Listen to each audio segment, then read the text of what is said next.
Jai Ski Chapter 5 Islands of Refuge. Aloha to Hawaiian of all is God in us. It means come forward, be in unity and harmony with your real self, God and mankind.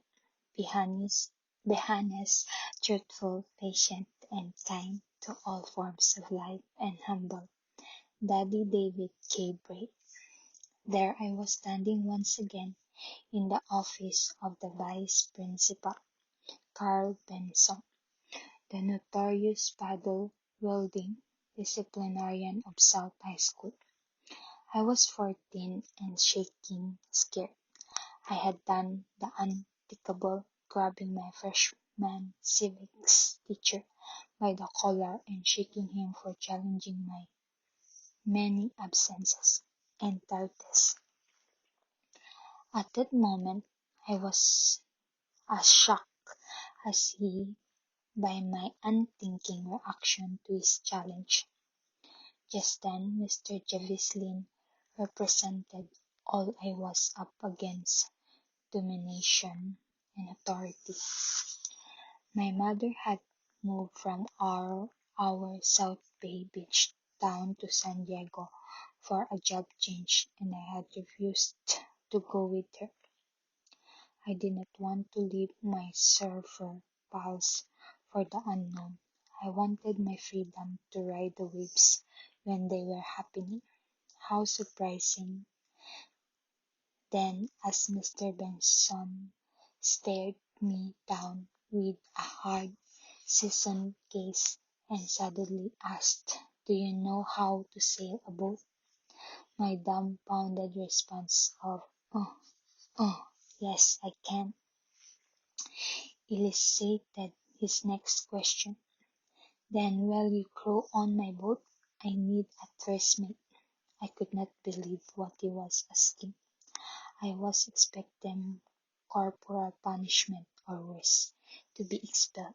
Instead, I had been invited to go sailing. I was dismissed without further word and left the BP's office in a daze. I could hardly fathom what had just happened.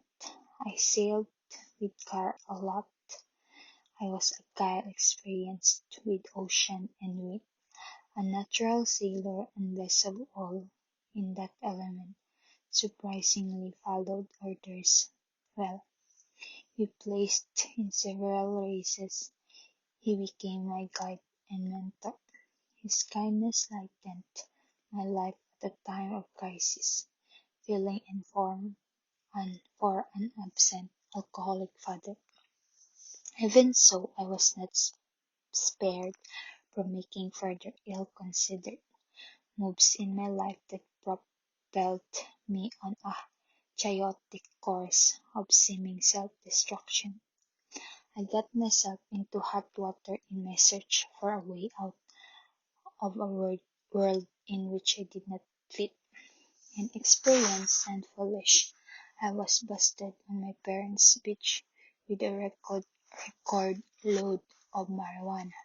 After all, the flower revolution of the 60s was well underway, fueled by marijuana, so naturally I had to do my part. Consequently, I was facing big time in a federal penitentiary. Now 18 and once Now 18 and once again scared, I went to an older friend, someone I really look up to, a truly great explorer, Babu, diving for a balloon for a living in Northern California. He loved the ocean and high adventure. The high adventure of the times was tripping on LSD.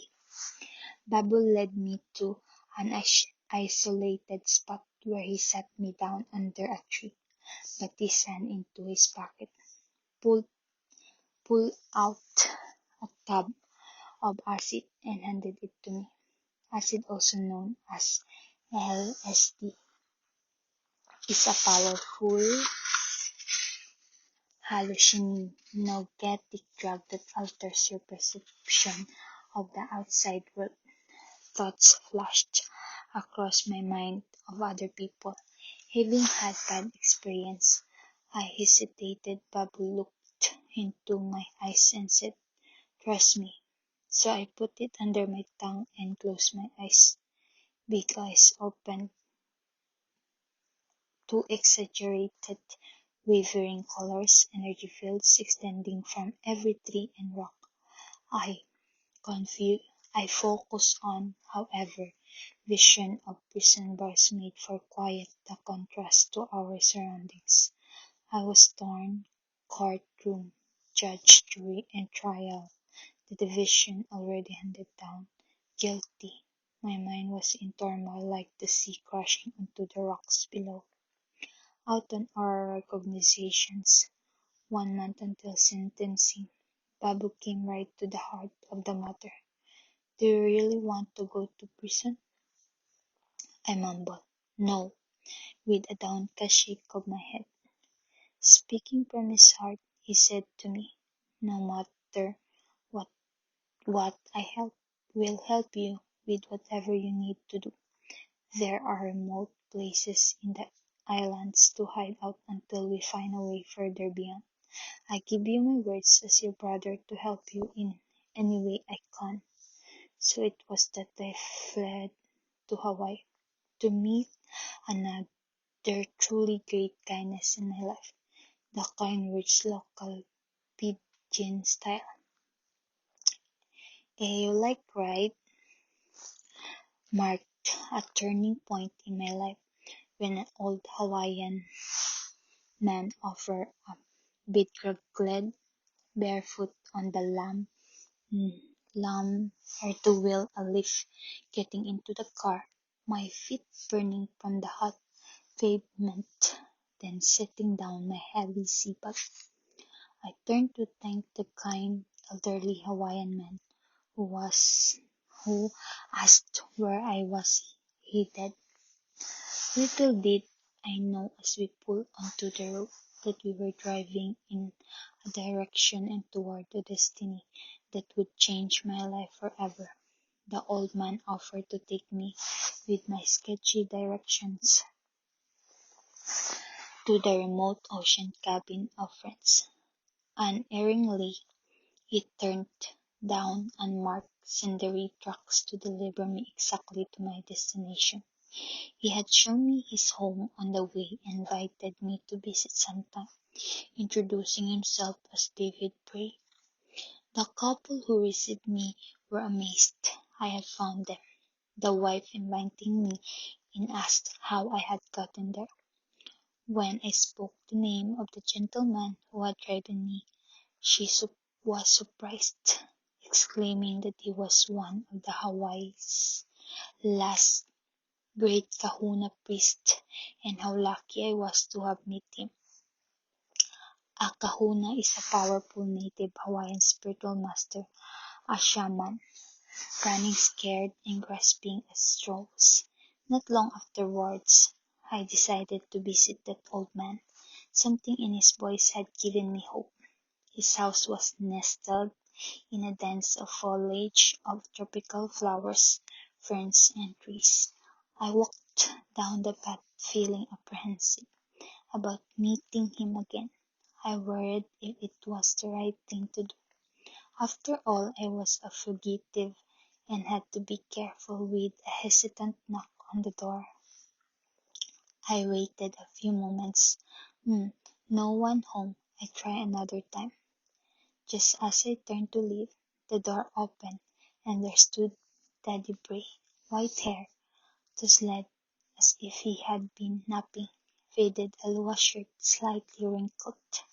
He stared at me, blinking for a few seconds. "Ikomo mai pe, heyo oi." Smiling, he translated, "Welcome, come. How are you?" I was nervous as I took the seat nearest the screen door, held my bag close, one eye on the door, the other on the old man and the large screen room. I was intrigued by the antique display cabinets filled with interesting assortment of stones and curios, the relics and carved bowls between feather standards, a cave of tiny red and gold feathers, made made for royalty, was on a wall.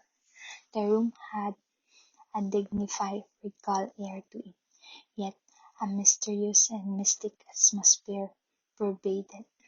His penetrating, kind gaze seemed to see right through me. I felt exposed and half-frozen in place, though desperately wanting to leap for the door. He rose from his seat, walked behind me, placed his hands upon my head, and said, "What you running from? You get into some trouble?" No," I meekly replied. "You running from something?" "No," I repeated. "You running from yourself?" he remonstrated. My head was spinning. A gong went off inside, and I burst into tears with the realization of how right he was sobbing out. Not only that, but from the FBI too. I don't know. No FBI. No bad vibration can come to this place. My home, your home. You stay here long as you want. I was blown away. How could this be? My prayers had been answered. This old man so right with me, yet he accepted me with an open heart. I stayed nearly a year on the island, encountering many adventures with him, until the fateful day when the Fed's FBI fished me out of the ocean while trying to swim away. Daddy Bray was so kind. He came all the way to the mainland in an effort to have me released into his care. With that prospect looking dim, he nevertheless helped prepare me for the inevitable, telling me, "Sometimes there are things we cannot change. We have to face, embrace, and go forward." This experience, thoughts seeming negative, are what will help you to discover your real self. I have confidence in you, son. You will find your real self, the God within. My prayers and blessings are with you always. True to his word, he moved to the mainland to be near me, visiting the prison as often as he could, until he turned to his beloved Hawaii to complete his life journey. His great kindness will always be with me when he gave me refuge, love, and understanding, and adopted me as a Hanai son. I cannot forget Papa's lesson about the secret meaning of aloha. A. Allah watchful alertness. L. Lokahi working with unity. O. O truthfulness. H. Aha a humility. A. Ahoni patient perseverance. Aloha to Hawaiian of old is God in us. It means come forward, be in unity and harmony with your real self, God and mankind. Be honest, truthful, patient, kind to all forms of life, and humble. By Jeff Monos.